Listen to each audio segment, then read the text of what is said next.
Welcome back to our YouTube channel. उम्मीद है कि आप सब खैरियत से होंगे। आज का हमारा टॉपिक है यूबीआई के पेंशनर्स मुतवज्जे हों, यूबीआई पेंशन के हवाले से लेटेस्ट न्यूज़ अपडेट। खबर की मुकम्मल तफसीलात से आपको आगाह करते हैं। हर पेंशनर को रिटायरमेंट के महीने में तकरीबन 1 महीने की पेंशन का नुकसान। बाज़ पेंशनर्स को ताहयात इजाफे से महरूमी, जो कि मजमूई तौर पर लाखों रुपए का नुकसान बन सकता है।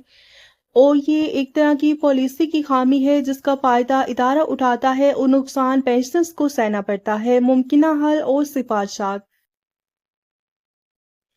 पेंशन की शुरुआत रिटायरमेंट की असल तारीख से हो। अगर कोई शख्स 2 तारीख को रिटायर हुआ है तो उसकी पेंशन 2 तारीख से शुमार की जाए, ना कि अगले माह से।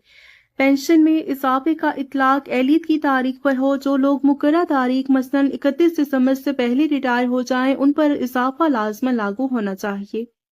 पॉलिसी में तरमीम।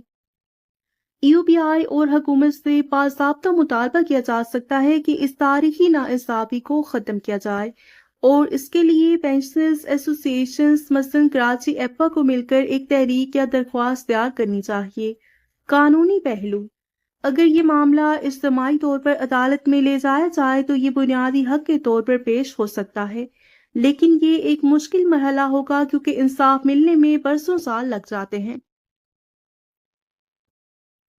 जैसा कि आपको मालूम भी है कि यूबीआई के 150 से ज्यादा केसेस पेंडिंग हैं, क्योंकि ये सरासर नाइंसाफी है।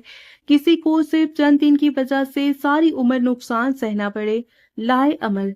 सब पेंशनर्स और इंश्योर पर्सन को एक प्लेटफॉर्म पर जमा करना, इस मसले को दस्तावेजी शक्ल में तहरीर करके यूबीआई और मुतलका वजारत को पेश करना, मीडिया या सोशल मीडिया के जरिए आगाही मुहिम चलाना ताकि ये मसला अवामी सतह पर उजागर हो।